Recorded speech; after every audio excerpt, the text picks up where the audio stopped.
भगवान विष्णु के दूसरे अवतार कूर्म अवतार के बारे में। सनातन धर्म में भगवान विष्णु के 10 अवतारों का विशेष महत्व है।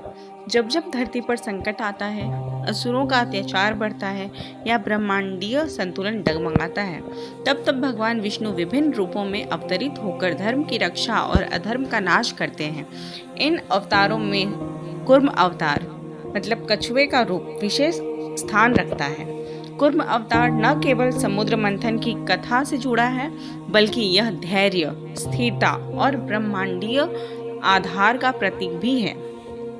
इस अवतार से हमें यह शिक्षा मिलती है कि महान कार्यों की सफलता के लिए धैर्य और स्थिरता आवश्यक है। साथ ही जब अमृत प्रकट हुआ तो भगवान ने मोहिनी रूप धारण करके देवताओं को उसका लाभ दिलाया। अब हम पहला अध्याय देखते हैं, कूर्म अवतार का उद्भव। देवताओं और असुरों के बीच अनादि काल से संघर्ष चलता आ रहा है। असुर बलशाली थे और देवताओं को बार बार पराजित कर स्वर्ग को छीन लेते थे। जब असुरों की शक्ति बढ़ी और देवता दुर्बल हो गए, तब वे ब्रह्मा और फिर भगवान विष्णु के पास सहायता के लिए पहुंचे। भगवान विष्णु ने उन्हें उपाय बताया समुद्र मंथन करने की। क्षीर सागर का मंथन करने पर अमृत सहित अनेक रत्न प्राप्त होंगे, जिससे देवताओं की शक्ति पुनः स्थापित होगी। यह कार्य अकेले देवताओं से संभव नहीं था। विष्णु भगवान ने कहा कि उन्हें असुरों के साथ मिलकर समुद्र मंथन करना होगा। अध्याय 2, समुद्र मंथन की तैयारी। मंदराचल पर्वत को मंथन दंडी यानी कि मथनी बनाया गया। वासुकी नाग को रस्सी के रूप में प्रयोग किया गया। देवताओं और असुरों ने मिलकर समुद्र मंथन आरंभ किया, परंतु जब उन्होंने पर्वत को समुद्र में डाला तो वह जल में धंसने लगा। पर्वत भारी था, उसका कोई आधार नहीं था। अध्याय 3, कूर्म अवतार का प्रकट होना। देवताओं की पुकार सुनकर भगवान विष्णु ने कूर्म रूप धारण किया। वे एक विशाल कछुए के रूप में क्षीर सागर में शयन करने लगे और अपनी पीठ पर मंदराचल पर्वत को धारण कर लिए। पर्वत अब स्थिर हो गया और समुद्र मंथन आरंभ हुआ। इस प्रकार भगवान ने संसार को यह शिक्षा दी कि बड़े कार्यों के लिए एक दृढ़ आधार होना जरूरी है। अध्याय 4, समुद्र मंथन से प्राप्त रत्न। मंथन से अनेक अमूल्य वस्तुएं प्राप्त हुई। हलाहल विष, जिसे भगवान शिव ने पी लिया और नीलकंठ कहलाए। कामधेनु, कामनाओं की पूर्ति करने वाली एक दिव्य गाय। ऐरावत हाथी, जो इंद्र का वाहन बना। उच्चश्रवा अश्व, जो एक दिव्य घोड़ा था। कौस्तुभ मणि, जिसे विष्णु ने धारण किया। लक्ष्मी देवी, जो श्री विष्णु की अर्धांगिनी बनी। धन्वंतरी, आयुर्वेदाचार्य अमृत कलश के साथ प्रकट हुए। अमृत, अमृतत्व का द्रव्य। अध्याय 5, अमृत और मोहिनी रूप। जब अमृत प्रकट हुआ तो देवता और असुर दोनों उसे पाने के लिए युद्ध करने लगे। असुर बलशाली थे और वे अमृत को छीनने वाले थे। इस संकट को देखकर विष्णु ने मोहिनी रूप धारण किया। मोहिनी एक अद्वितीय रूपवती स्त्री थी। उनका सौंदर्य इतना अनुपम था कि असुर मोहित हो गए। मोहिनी ने कहा, मैं अमृत का वितरण करूंगी, परंतु जैसा मैं चाहूंगी वैसा होगा।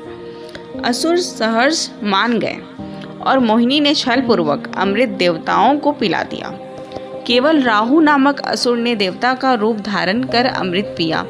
सूर्य और चंद्रमा ने उसकी पहचान की और मोहिनी ने उसका सर काट दिया। अमर होने के कारण वह राहु केतु के रूप में जीवित रहा। इस प्रकार देवताओं को अमरत्व प्राप्त हुआ और असुर हार गए। अध्याय 6, कूर्म अवतार का दार्शनिक महत्व। स्थिरता का प्रतीक। कछुआ जब अपने अंग समेट लेता है तो अडिग रहता है। उसी प्रकार मनुष्य को अपने इंद्रियों पर संयम रखना चाहिए। आधार का प्रतीक, जैसे विष्णु ने मंदराचल को अपने पीठ पर धारण किया, वैसे ही धर्म और सत्य ही किसी भी महान कार्य का आधार होते हैं।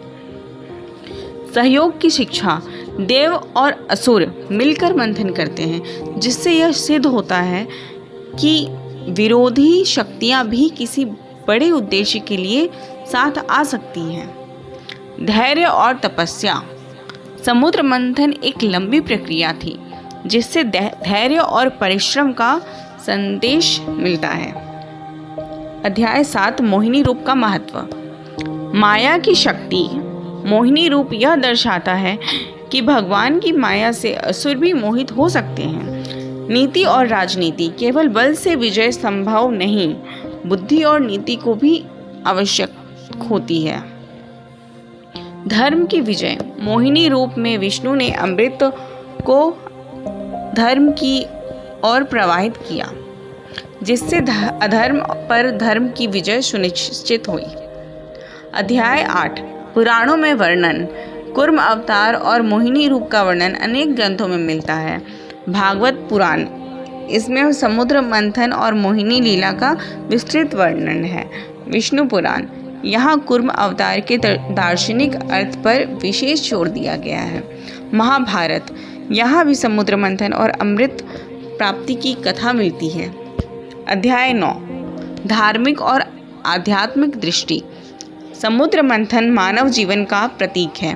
देव और असुर हमारे भीतर की सकारात्मक और नकारात्मक प्रवृत्तियां हैं।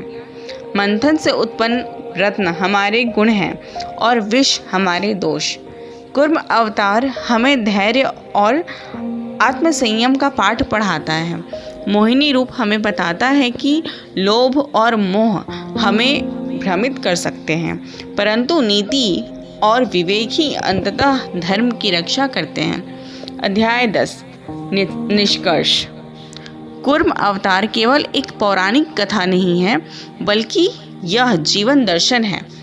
यह हमें धैर्य, स्थिरता और सहयोग की शिक्षा देता है। यह दिखाता है कि विपरीत परिस्थितियों में भी दृढ़ आधार और विवेक से सफलता प्राप्त की जा सकती है।